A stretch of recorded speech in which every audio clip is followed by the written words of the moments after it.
우리 베랄교회 성도 여러분, 지난 한 주간도 평안하셨는지요? 우리가 가정의 달 보내고 있지요. 가정의 달 보내면서 하나님께서 허락해 주신 이 가정의 소중함에 대해서 생각해보고, 또한 가정을 소중하게 여기면서 또한 아름다운 가정을 이끌어 나가 주시기를 부탁을 드립니다. 여러분들 가족들 간에 가정의 달을 맞아서 우리 사랑 가족들에게 사랑한다라는 말을 많이 하시는지 모르겠습니다. 우리 자녀들에게, 우리 부모님들에게 사랑한다라는 말을 자주 하셨으면 좋겠다라는 생각을 가져보게 됩니다. 여러분들이 하루를 살아가시면서 가장 많이 사용하는 단어가 무엇입니까? 여러분들 한번 곰곰이 생각해 보신 적 계십니까? 내가 하루에 무슨 단어를 가장 많이 사랑할까라고 말입니다. 그 중에서 여러분들이 사용하시는 언어 중에서 가장 예쁜 말, 아름다운 말이 혹 무엇인 줄 아십니까? 어떤 여론조사 기관에서 조사한 것에 따르면요, 한국인이 아닌 다른 나라 사람들이 한국말을 들었을 때 가장 예쁘고 아름다운 말이 무엇인고 하고 설문조사를 했는데요, 1등이 사랑, 안녕, 아름답다, 별, 그런 것을 꼽았다라고 합니다. 그리고 또한 이제 영어권이 아닌 다른 나라 사람들이 영어를 들었을 때 의미가 깊고 예쁘다고 생각하는 말, 첫 번째 순위는 love, 사랑이라는 단어, 두 번째는 mother, 세 번째는 passion, 그리고 smile 순위라고 얘기를 합니다. 둘의 어느 나라든지 간에 가장 공통적인 말은 사랑, 러브라는 말을 가장 소중하게 생각하는 것 같습니다. 사실 여러분들, 우리가 하루에 말을 해나가면서 예쁘고 아름다운 말을 할 텐데요, 물론 그 중에서 사랑한다는 말을 얼마나 쓰시는지를 모르겠습니다. 많은 사람들이 이 사랑이라는 것에 대해서 많이 알고는 있는데 사랑이라는 말을 많이 사용하지는 않는 것 같습니다. 누구나 다 공감을 하죠. 어느 종교에 있든지 간에 사랑이라는 말을 쓰고 있습니다. 하지만 현실 세계를 돌아보게 되면은 사랑보다는 미움과 증오, 질투가 많은 세상 속에 살아가고 있다는 것을 알 수가 있습니다. 인류 역사가들을 보게 되면요, 인류 역사의 93%가 전쟁 중이었다라고 말들을 합니다. 단 7%의 기간만이 평화의 시기였다라고 하죠. 우리가 잘 알고 있는 그 미래학자 엘빈 토플러도 1945년부터 1990년도까지 약 45년 동안 2340주간을 조사를 해봤는데요, 그 중에서 평화가 없었던 시기는 단 3주에 불과했다라는 그러한 자료가 보고되고 있습니다. 왜 모든 종교에서는 사랑을 말하고 있고 모든 사람들은 사랑이라는 단어를 즐겨 쓰고 있고 또한 아름답게 생각을 하고 있는데 왜 사람들 속에서는 그 미움, 증오, 질투 이런 것들이 난무하고 있는지 모르겠습니다. 우리 성도님들, 우리 교회 다니는 우리 성도님들 보게 되면은 사랑 그러면은 제일 먼저 생각하는 성경이 어디입니까? 고린도전서 13장을 생각을 하시죠. 고린도서 13장을 보시면은 여러분들은 사랑장이라고 부릅니다. 잘 아시는 내용이죠. 고린도서 13장 4절부터 7절까지를 보시면은 이런 말씀이 있습니다. 사랑은 오래 참고, 사랑은 온유하며 시기하지 아니하며, 사랑은 자랑하지 아니하며, 교만하지 아니하며, 무례히 행하지 아니하며, 자기의 유익을 구하지 아니하며, 성내지 아니하며, 악한 것을 생각하지 아니하며, 불의를 기뻐하지 아니하며, 진리와 함께 기뻐하고, 모든 것을 참으며, 모든 것을 믿으며, 모든 것을 바라며, 모든 것을 견디느니라 라고 말씀하고 있습니다. 사랑에 대한 실천적인 측면에 대해서 말씀해 주고 있는 것이 고린도전서 13장일 것입니다. 그런데 또 사랑이란 단어가 많이 기록되고 있는 것이 바로 곧 오늘 말씀하고 있는 요한 1서 4장의 말씀입니다. 요한일서 4장을 보게 되면은 하나님이란 단어하고 사랑이란 단어를 각각 34번씩 기록을 하고 있습니다. 궁극적으로는 오늘 말씀 8절을 보시면은 하나님은 사랑이심이라 라고 말씀해 주고 있는 것을 보실 수가 있습니다. 그 사랑에 대한 실천적인 면뿐만 아니라 그 사랑에 대한 당위성, 그 사랑에 대한 근원에 대해서 말씀해 주고 있는 것을 보실 수가 있습니다. 오늘은 이 가정의 달을 보내면서 또한 우리가 요한일서 4장을 우리가 강의 설교를 쭉 살펴보면서 오늘은 사랑에 대해서 한번 생각을 해보자 합니다. 오늘 말씀을 살펴보면서 또한 우리들이 어떤 은혜를 주는지 한번 세 가지를 살펴보도록 해보겠습니다. 첫째는요, 하나님을 사랑하지 않는 사람은 하나님을 알 수 없다라는 것입니다. 7절을 보시면은 사랑하는 자들아 우리가 서로 사랑하자. 사랑은 하나님께 속한 것이니 사랑하는 자마다 하나님으로부터 나와서 하나님을 알고 오라고 말씀하고 있습니다. 우리들로 하여금 사랑하자라고 말씀을 하면서 이 사랑에 대해서 지금 말씀하고 있는데요, 이 사도 요한이 이 말씀을 하고 있는 그 배경을 보게 되면 우리가 왜 이런 말씀을 하고 있는지를 잘 알 수가 있을 것입니다. 이게 지난주부터 계속 살펴보았지만은 그 당시에 활동하고 있던 사람들이 누구 있었습니까? 이단들이었었지요. 영지주의자들입니다. 영지주의자들은 그들이 주장하는 바는 그렇습니다. 하나님은 신이라 신비로운 인물이다. 아주 성스럽고 영적인 신인데 우리 인간 세상은 악하고 더러운 곳이다. 그러니까 하나님께서는 이 세상에 오실 리가 없다라고 생각을 했었죠. 그러면서 그 하나님을 안다고, 자신들만 안다고 생각을 하는 것입니다. 이렇게 신비주의적인 영적인 세계를 통해서 내가 하나님을 알고 너희들은 하나님을 제대로 알지 못한다라는 것이에요. 그래서 우리 성도들을 향해서, 그리스도인들을 향해서 이렇게 배척하고 실현 내색을 하고 그랬다라는 것이죠. 아주 그냥 그리스도인들을 벌레 보도 됐다라는 것입니다. 이렇게 서로 사랑하지 않는 모습을 보고 사도 요한이 지금 하나님을 아는 것 그 자체가 지금 사랑이다라고 말씀해 주고 있는 것입니다. 하나님 우리를 사랑해 주셨으니까 우리도 서로 사랑하자라고 말씀을 하고 있는 것입니다. 근데 오늘 말씀을 보시게 되면은 서로 사랑하라란 말이 결코 아닙니다. 서로 사랑하자라고 말씀하고 있는 것입니다. 즉 이 말씀은 가르치는 자나 가르침을 받는 자나 모두 다 사랑해야 할 존재라라고 말씀해 주고 있는 것이죠. 너만 사랑하고 나는 사랑 안 해도 된다 그런 말이 아니라 나도 너도 다 같이 사랑하자라는 말씀을 해주고 있는 것입니다.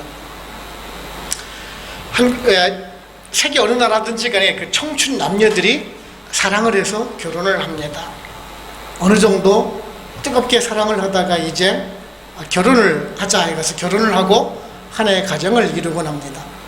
그런데 어느 정도 시간이 지나고 나면은 이해가 다르다, 서로 간의 생각이 다르다, 사랑이 식었다 그러면서 이제 이혼하는 경우들을 심심치 않게 보곤 하는데요. 제가 보기로는 그 사랑이라는 그 단어를 너무 쉽게 생각하지 않았나라는 생각을 가져보게 됩니다. 상대방의 좋은 점만 바라보려고 했던 것입니다. 그 상대방의 좋은 점을 사랑하려고 했다는 것이죠. 사랑이 좋은 것을 사랑하는 것입니까? 사랑은 사랑하기 때문에 사실은 좋은 것 아닙니까? 부부가 그래야죠. 좋기 때문에 사랑하는 것이 아니라 사랑하기 때문에 좋아해야 된다라는 그런 말씀을 해주고 있는 것입니다. 사랑이라는 것이 우리가 여러 가지로 살펴볼 수가 있죠. 남녀들 간에 이러한 육체적인 사랑, 뜨거운 사랑을 할 경우를 우리는 에로스 사랑이라고 얘기를 합니다. 그리고 이제 형제 간의 사랑, 형제 간의 사랑을 우리가 필리스라고 얘기를 합니다. 근데 무조건적인 사랑이 있죠. 또 하나, 조건 없이 그냥 베풀어주는 사랑을 우리가 아가페 사랑이라고 말들을 합니다. 즉 부부 간에도 우리 사람들의 인간 관계에서도 이러한 에로스적인 사랑, 필로스적인 사랑이 아니라 이런 아가페적인 사랑이 우리가 곁들여져야 한다는 것이죠. 그랬을 때 그 사랑이 식지가 않게 되는 것이죠. 상대방 친구를 향해서도 그렇고 부부관계에서도 있었고 서로 간에 이해관계가 얽힐 때 다툼이 있게 되는 것이죠. 서로 간에 바라는 것이 있게 되고 그것이 이루어지지 않을 때 사랑이 식었다라고 얘기를 해주는 것이죠. 우리는 그 하나님의 아가페적인 사랑을 배워야 한다는 것이죠. 이 근본적인 사랑이 바로 곧 하나님이시라는 것입니다. 그래서 바로 뒤에 그 8절을 보시게 되면은 사랑하지 아니하는 자는 하나님을 알지 못하나니 이는 하나님은 사랑이심이라라고 말씀해주고 있어요. 즉 하나님 그 자체가 사랑이라라고 말씀해주기는 것이죠. 우리가 그런 에로스적인 사랑에 그칠 때, 필로적인 사랑에 그칠 때 우리가 실망하게 되는 것이죠. 제한적일 수밖에 없다는 것이에요. 하지만 원천적인 그런 아가페적인 사랑을 할 때 사랑할 수밖에 없다는 그런 말씀을 해주고 있는 것입니다. 즉 우리가 하나님을 제대로 알고 있는 사람만이 바로 곧 사랑을 할 수가 있다는 말씀을 해주고 있는 것이죠. 우리들이 그렇죠. 부모님들의 사랑에 대해서 말입니다. 우리가 부모님 사랑도 사실 어떻게 보면 아가페적인 사랑이죠. 부모님이 우리를 어떻게 사랑하는지 사실은 잘 모르는 경우들이 많아요. 나이가 들기 전에, 내가 결혼을 하기 전까지만 해도 부모님이 나를 어떻게 사랑하는지 사실은 잘 몰랐던 것 같아요. 근데 나도 결혼을 하고 나서 보니까 내가 내 아들을, 내 손녀를 사랑하는 것을 보면서 내가 왜 사랑해야 되는지를 알게 된다는 것이죠. 그러니까 어릴 때는 그렇죠. 부모님들이 나에게 하는 말들이 잔소리 같고 귀찮게 하는 것 같고 나를 사랑하지 않는 듯 싶기도 하죠. 하지만 내가 나이가 들어보니까 그것이 아니더라는 것을 알게 되는 것이죠. 부모님께서 나에게 싫은 소리를 해주는 그것이 알고 보면 나를 사랑하기 때문에 해주셨다는 것을 알게 된다는 것이죠. 바로 그것이라는 것입니다. 사랑을 받아본 사람이 그 하나님의 사랑을, 우리들의 사랑을 다시 나눠줄 수 있다는 그 말씀을 해주고 있는 것입니다. 사실 우리가 힘들 때, 어려울 때에는 남이 나를 사랑해주고 있는 것을 잘 모를 때가 많아요. 내가 잘 될 때, 풍족할 때에는 나를 향해서 하나님께서 풍족한 은혜를 품어주고 계시는 것을 알 수가 있죠. 그런데요, 우리가 안 좋을 때, 좋을 때만, 안 좋을 때, 그리고 좋을 때 그 상황을 봐서 부모님들이 우리를 사랑해 주셨습니까? 아니지 않습니까? 우리가 슬플 때나 기쁠 때나 좋을 때나 우리들 부모님들은 늘 우리를 한결같이 사랑해 주셨다는 것이 바로 곧 그와 같다는 것. 하나님께서 우리를 사랑해 주시는 것이 한결같다라는 것이야. 그래서 만약 하나님께서 여러분들을 사랑하는 것을 알고 있다라면 우리를 역시 또한 이웃을 사랑해야 된다라고 말씀해 주고 있는 것입니다. 우리는 성도입니다. 하나님께 속한 사람이고 그 하나님의 사랑을 받은 사람이라는 것입니다. 그래서 하나님께 그 받은 그 사랑을 다시 또한 나눠줄 수 있는 저와 여러분들 되시기를 바랍니다. 두 번째는요, 이 하나님의 사랑에 감사할 수 있는 성도가 되어야 합니다. 무슨 구절을 보시면은 하나님의 사랑이 우리에게 이렇게 나타난 바 되었으니 하나님이 자기의 독생자를 세상에 보내시면 우리로 말미암아 우리를 살리려 하심이라 라고 말씀하고 있습니다. 우리가 지금 서로 사랑해야 되는데 왜 사랑해야 하는지 그 당위성에 대해서 말씀해 주고 있죠. 하나님께서 우리를 그 사랑해 주신 그 목적에 대해서 말씀해 주고 있다는 것이죠. 그 주 목적이 무엇이라고 하면은 우리를 살리려 하심이라 라고 지금 말씀해 주고 있습니다. 이 사랑에 대한 정점입니다. 사랑에 대한 클라이막스지. 무엇을 희생시킬 걸 대상으로 해서 그만큼 희생을 시킴으로 말미암아 우리를 사랑해 주셨다라는 그 말씀을 해주고 있는 것입니다. 그것을 목숨으로 말입니다. 제가 한국 뉴스를 보다가 아주 안 좋은 뉴스를 보았는데요. 요즘에 그 전세 사기를 당해서 좀 피곤한 나머지 자기 가족을 살해를 하고 자신마저도 목숨을 끊었다라는 기사를 본 적이 있습니다. 그 심정 이해 못하는 말은 아닙니다. 하지만 더 좋은 방법이 있지 않았을까라는 생각을 가져보게 됩니다. 좀 이기적인 생각을 가지지 않았나라는 생각을 가져보기도 합니다. 좀 편해지려는 그 힘든 것을 회피해보려는 그런 이기적인 마음이 아닌가라는 생각을 가져보게 됩니다. 만일 이웃집이 당한, 내 집이 아니라 이웃집이 당한 전세 사기를 당했다는 걸 가지고 우리 가족을 희생시켰다는 가족이 있겠습니까? 만약에? 없죠, 그죠? 남의 가족이 전세 사기를 당했는데 우리 가족을 희생시킬 일이 없겠죠. 당연하지 않습니까? 그런데 그런 경우가 있다라는 것이죠. 내가 아닌 타인을 위해서 하나님께서 창조하신 그 인간을 위해서 자기 아들, 자기 자신을 희생시킨 것, 그 사건이 바로 곧 십자가의 구속사건이라고 말씀해 주고 있는 것입니다. 하나님께서 죄를 지으신 것도 결코 아닙니다.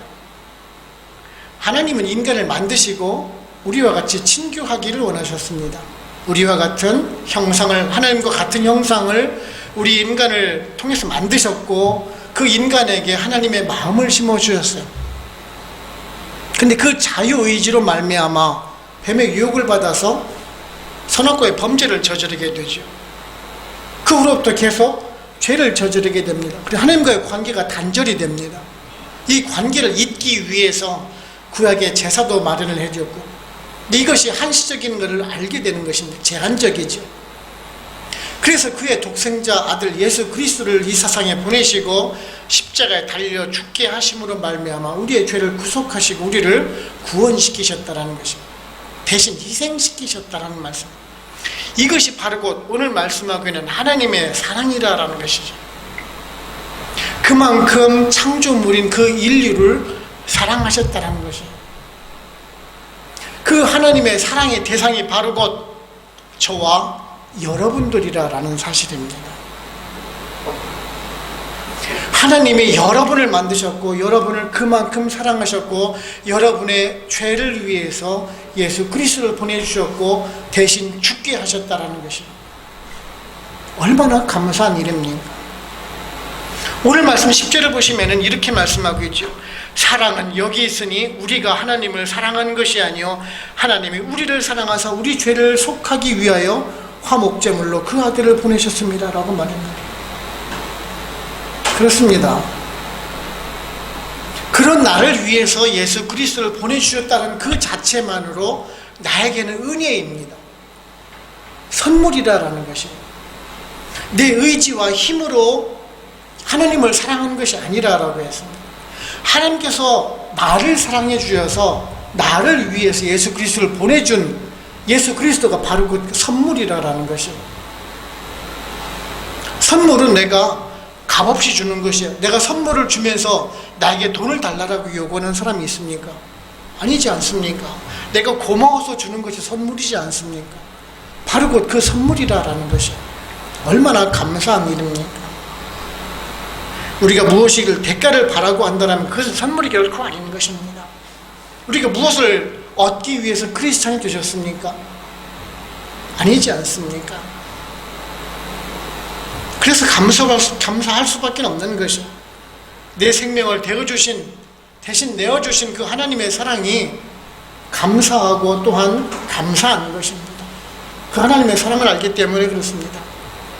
그래서 내 생명보다 더 귀한 사랑을 우리도 같이 나누자라는 것입니다. 우리 베델교회 성도님들은 이런 하나님의 사랑을 받은 사람으로서 그 예수 그리스도의 희생의 마음을 알고 또한 여러분들도 같이 나누며 베풀 수 있는 그런 사람이 되기를 원하는 것입니다. 세 번째는요, 사랑의 완성은 이웃 사랑이라는 것입니다. 오늘 말씀 12절을 보시면 어느 때나 하나님을 본 사람이 없으되 만일 우리가 서로 사랑하면 하나님이 우리 안에 거하시고 그의 사랑이 우리 안에 온전히 이루어지느니라 라고 말씀하고 있습니다. 오늘 말씀을 이제 살펴보기 전에 조금 전에 살펴봤던 그 10절의 말씀을 다시 한 번 더 음미해 볼 필요가 있습니다.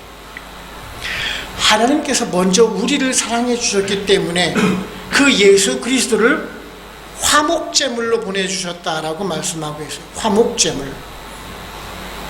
구약을 보시게 되면은 제사를 드리는 방법이 5가지가 나오죠. 이 5가지는, 첫 번째는 번제입니다. 이 가죽을 제외하고 모두 다 불태워서 하나님께 드리는 그 향기를 드리는 것입니다. 그 기름을 태움으로 말미암아 내는 그 냄새를 올려드리는 것입니다. 그것은 뭐냐면은 전적인 헌신을 의미합니다. 나의 모든 것을 태워서 하나님께 드린다는 의미이지요. 두 번째는 소재가 있습니다. 이 동물이 아니라 이제 곡물이나 기름이나 소금 같은 것을 태워서 드리는 것입니다. 그리고 또한 세 번째에는 속죄제가 있습니다. 자신이 지은 죄를 용서받기 위해서 드리는 제사입니다. 이것은 신분에 따라서 좀 다르긴 합니다. 수송아지를 드리기도 하고 수염소를 드리기도 하고, 일반 사람은 암염소나 어린 양을 드리기도 합니다. 그리고 네 번째는 이제 속건제가 있습니다.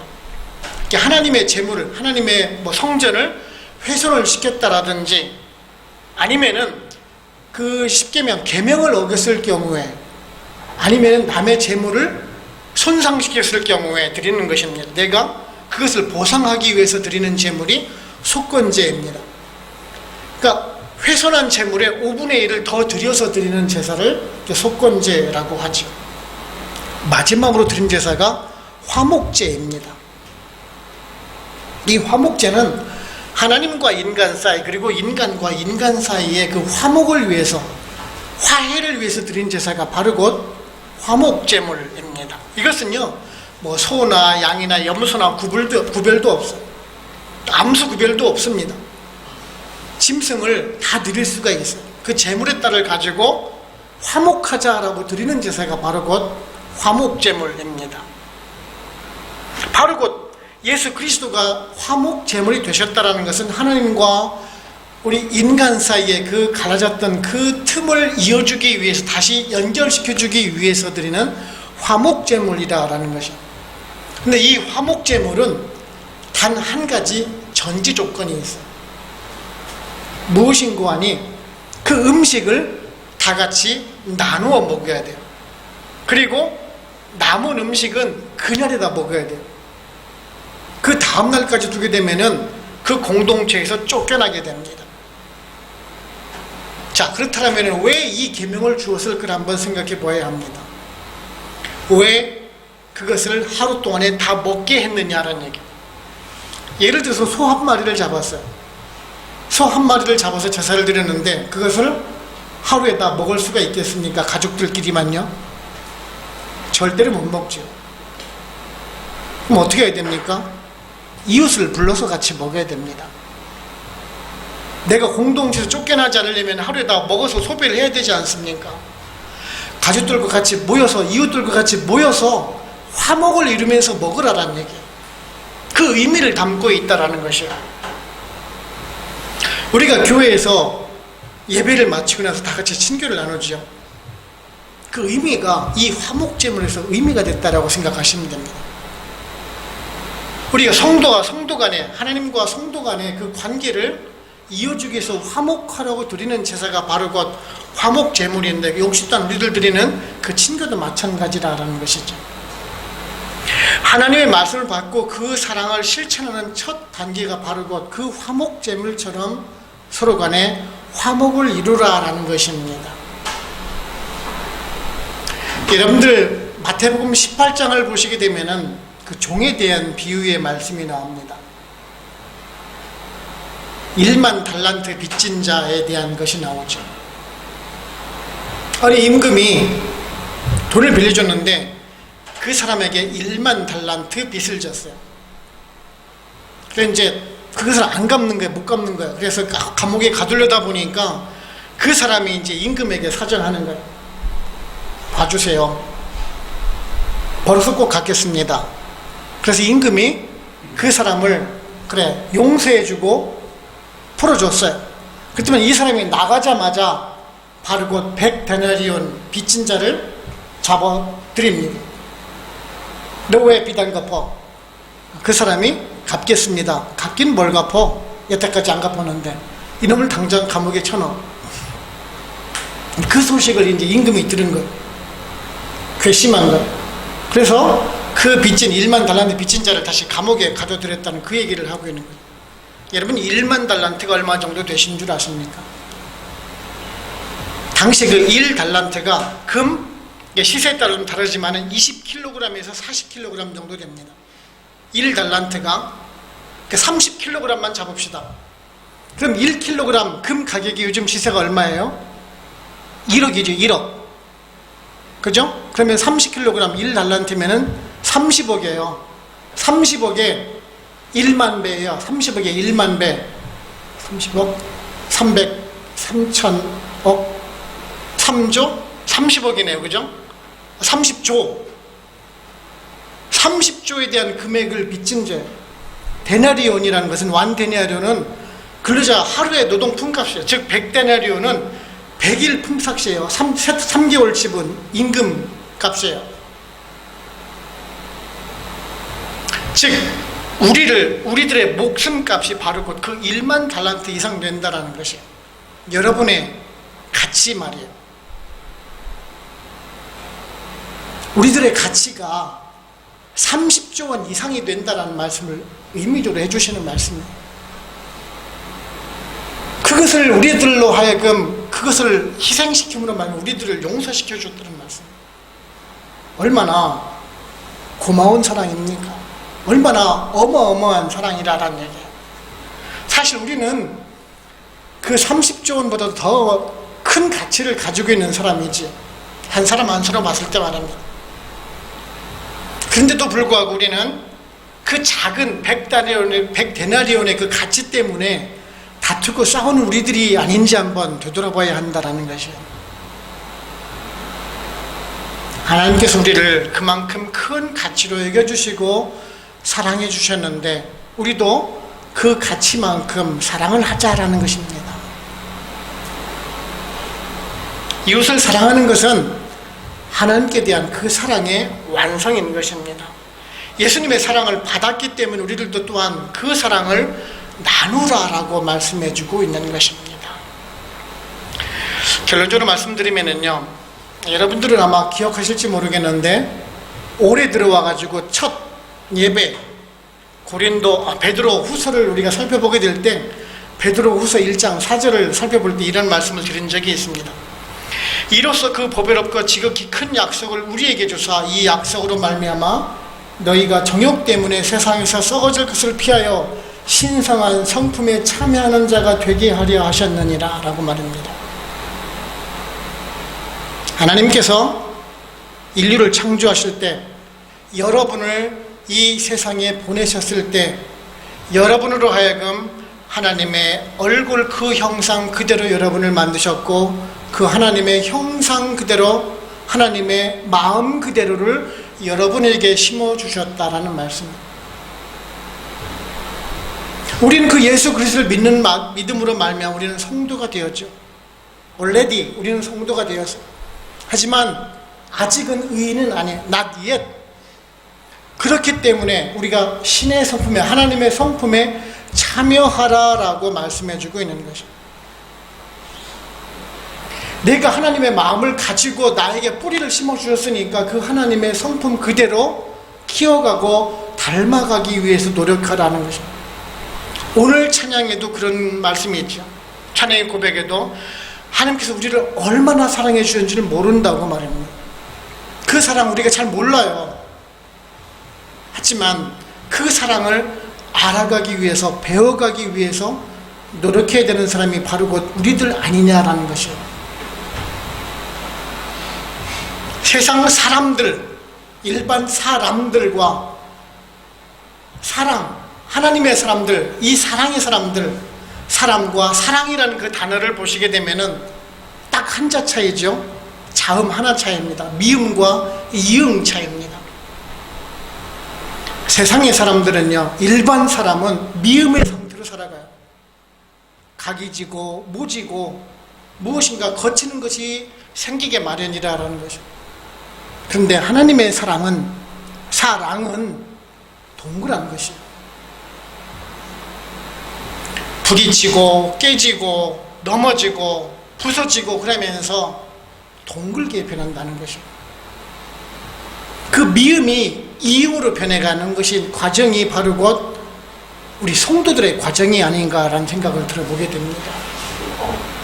여러분의 마음이 지금 미음입니까? 이응입니까?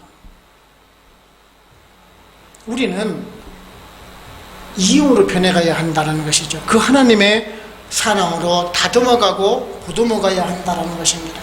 그냥 우리는 사람이 아니라 우리는 사랑이기 때문에 그래요. 하나님의 그 사랑을 받은 사람이기 때문에 그렇습니다. 여러분은 하나님의 사랑을 받은, 하나님의 부르심을 받은 사랑의 전령이기 때문에 그렇습니다. 기도하겠습니다.